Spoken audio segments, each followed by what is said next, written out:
To ja. W ciągu ostatnich tygodni całkowicie straciłam równowagę. Przez ostatnie miesiące byłam całkiem aktywna, sporo ćwiczyłam, jadłam zbilansowane posiłki, panowałam nad stresem i nad moimi rutynami.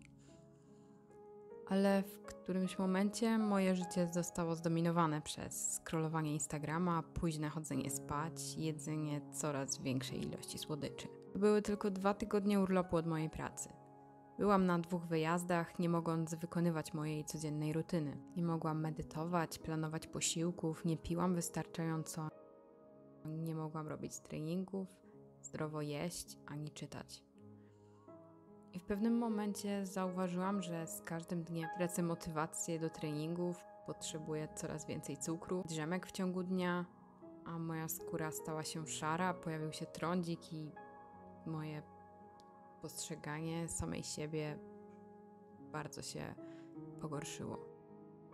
Zaczęłam być coraz mniej uważna na rzeczy, które sprawiały mi radość. Moje dni stały się bierne i robiłam tylko to, co musiałam. Kompletnie straciłam siebie. Zapomniałam, kim jestem i jakie są moje wartości. I mimo, że nikt z zewnątrz tego nie widział, to umierałam w środku. Postanowiłam, że wracam do podstaw. Pierwszy krok był najtrudniejszy. Musiałam zmusić się do pierwszego treningu. Nie było tak źle, ale poziom mojej motywacji był ujemny.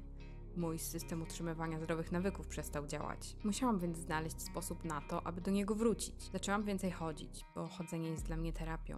Jak tylko stawiam pierwszy krok na zewnątrz, to wszystkie negatywne myśli znikają. Najpierw usunęłam z mojej przestrzeni wszystkie motywujące, przytłaczające cytaty, zdjęcia, ozdoby i poinformowałam bliskich, że się odcinam. Z telefonu usunęłam też aplikacje, na które marnowałam najwięcej czasu, a na te, których potrzebowałam, nałożyłam limity czasu. Kolejnym krokiem było zmuszenie się do zimnego prysznica po przebudzeniu, aby dostarczyć sobie trochę adrenaliny i się rozbudzić.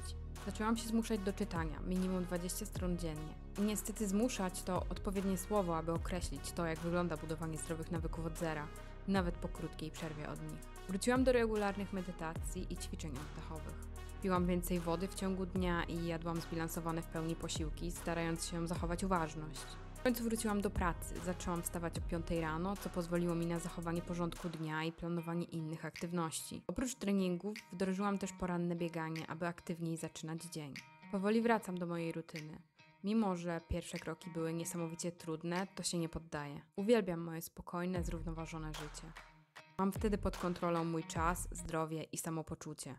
A gdy straciłam tę kontrolę, przestałam być sobą.